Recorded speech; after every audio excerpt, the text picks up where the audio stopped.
Let us get right into the thick of it. The Dupree family has barely had a moment to catch their collective breath after the catastrophic tornado that ripped through their beloved town, leaving a trail of physical and emotional destruction in its wake. We have watched them navigate the terrifying ordeal of Catherine Cat Richardson and Eva Thomas fighting for their lives in the hospital, enduring grueling liver transplant surgeries and horrifying medical complications. But while the younger generation is battling for survival on the operating table, a much quieter yet equally deadly storm is brewing behind the closed doors of the Dupree mansion. It is a storm that threatens to completely shatter the bedrock of this family, the seemingly unbreakable marriage of Anita and Vernon Dupree. As we all know, Anita has been waging a grueling, exhausting war against triple-negative breast cancer. She has bravely endured the brutal rounds of chemotherapy, fighting with the grace and dignity that we have come to expect from the matriarch of Fairmont Crest. But following her final chemo session, the time has come to face the ultimate terrifying hurdle, the surgical removal of the tumor. And this is where the beautifully united front of the Dupree marriage begins to violently fracture.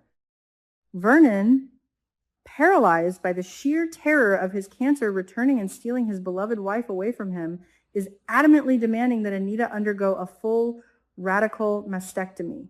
He wants to eradicate every single microscopic chance of the cancer returning. To him, it is a simple equation: sacrifice the breast, save the life. But for Anita, the equation is infinitely more complex and emotionally devastating. She feels that undergoing a full mastectomy and losing such an intimate part of her physical body will strip away her core identity. She fears that she will wake up from the anesthesia and no longer recognize the woman staring back at her in the mirror.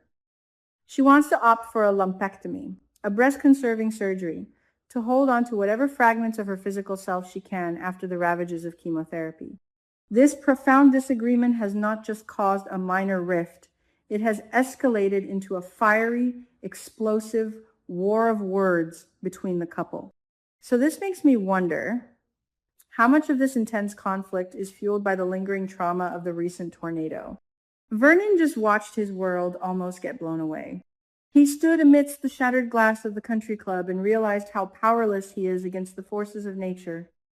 My theory is that Vernon's aggressive push for the mastectomy is his desperate attempt to regain some semblance of control. He cannot control the weather, he cannot control Kat's surgical complications, but he firmly believes he can control this cancer if they just cut it all out. During their explosive argument, Anita tearfully accused Vernon of only caring about the clinical safety of the situation, while completely ignoring her deep emotional pain and her feelings of bodily autonomy. In retaliation, Vernon angrily insisted that she is being incredibly selfish, recklessly gambling with her own life just for the sake of vanity when her family desperately needs her to survive. The tension is so thick you could cut it with a scalpel. This profound emotional crack threatens to completely destroy the peaceful sanctuary of the Dupree family, right when they have finally managed to survive the literal and figurative storms thrown their way. And I think they both realized they had reached a devastating stalemate, which is why they ultimately decided to put their final choice on hold until they could meet with Dr. Bauer for professional medical advice. This upcoming consultation was supposed to be the turning point, the moment of clarity that would guide them toward a unified decision. Are they truly ready for this surgery? The answer, it turns out, is a horrifying no. But that is not all. The plot thickens in the most devastating way imaginable. In a private, highly confidential meeting with Dr. Bauer, Anita receives a piece of shocking medical news that completely shifts the entire landscape of her battle. Dr. Bauer reveals that while the grueling chemotherapy was somewhat successful in shrinking the tumor, the malicious mass is positioned dangerously close to several major vital blood vessels. This horrific anatomical reality means that attempting a breast-conserving lumpectomy is no longer just a personal preference. It is an incredibly risky, potentially fatal endeavor. One wrong move, 1 millimeter of error during the delicate procedure, and the blood vessels could be compromised, leading to catastrophic hemorrhaging. Dr. Bauer looks Anita in the eye and strongly, unequivocally advises her to undergo the full mastectomy to ensure she makes it off the operating table alive. Imagine the sheer, suffocating panic that must have gripped Anita's heart in that sterile doctor's office. The very procedure she has been fighting tooth and nail against is now her only viable lifeline. The lumpectomy she desperately clung to as a beacon of her identity is actually a ticking time bomb. Plunged into a state of sheer terror and utter emotional chaos, Anita makes a drastic, impulsive decision. She looks at Dr. Bauer and begs the doctor to keep this horrifying revelation a strict secret from Vernon. She demands that her husband not be told about the proximity to the blood vessels or the extreme risks of the lumpectomy. Why would she do this? My theory is that Anita is trying to protect Vernon from carrying the agonizing weight of this terror, knowing he is already on the verge of a breakdown over Kat's condition. But on a deeper, much darker level, I believe Anita is trying to protect her own fragile illusion of choice. If Vernon knows the lumpectomy is a death trap, the argument is over. Her autonomy is instantly stripped away, dictated by the cruel geography of her own anatomy. By keeping this a secret, she retains a twisted sense of control over her own narrative, even if that narrative is built on a foundation of dangerous lies. This brings us to the fascinating psychological shift in Anita's behavior. We recently saw her extend a shocking olive branch to her bitter rival Leslie Thomas in the hospital waiting room. At the time, it seemed like the tornado had simply given her a new perspective on life. But looking at the timeline of events, this makes me wonder, was that olive branch actually a symptom of her secret panic? Is Anita trying to make peace with her enemies and clear her conscience because deep down, she knows she might choose the risky lumpectomy and she is terrified she might actually die on the operating table? Is she preparing her soul for the end? It is a chilling thought, and it completely recontextualizes her recent scenes of forgiveness and grace. However, Vernon Dupree is not a foolish man. He's been married to Anita for decades. He knows the subtle nuances of her moods, the exact cadence of her voice, and the specific way she avoids eye contact when she is hiding something. Following her private meeting with Dr. Bauer, Anita's sudden, jarring shift in attitude sets off massive alarm bells in Vernon's head. Perhaps she becomes too quiet, or perhaps she suddenly stops fighting him so aggressively about the mastectomy, replacing her fiery passion with a hollow, resigned silence. Whatever the tell is, Vernon instantly suspects that his wife is hiding a massive, potentially life-altering secret from him.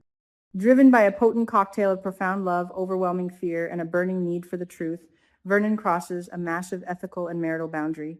He decides to silently, covertly investigate his wife's private medical records. How will he pull this off? Will he use his immense influence and wealth as the owner of the country club to bribe a hospital administrator? Will he sneak into Nicole's office, leveraging his daughter's position on the Garland Memorial Hospital board to access the highly classified files? The sheer suspense of watching Vernon skulk through the hospital corridors or hack into a digital portal is enough to give any viewer heart palpitations. When Vernon finally lays his eyes on that medical chart, the truth is going to hit him like a freight train. He will see the scans. He will read Dr. Bauer's clinical notes detailing the tumor's deadly proximity to the major blood vessels. He will realize that the lumpectomy Anita has been fighting for is essentially a game of surgical Russian roulette. And most devastatingly of all, he will realize that the woman he loves more than life itself looked him in the eye and lied to him about a matter of life and death. This sets the stage for an absolutely inevitable, earth-shattering confrontation. When the truth about the extreme danger of the tumor is finally dragged into the light, the explosion between Vernon and Anita will be legendary. We are not just talking about a simple marital spat. We are talking about a fundamental betrayal of trust in the darkest hour of their lives.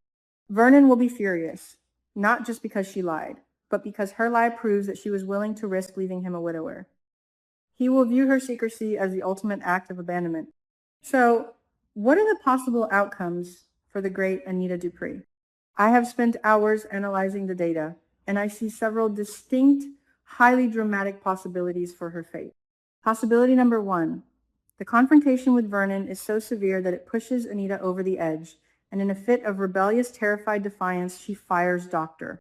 Bauer, finds a rogue surgeon, and forces the lumpectomy anyway.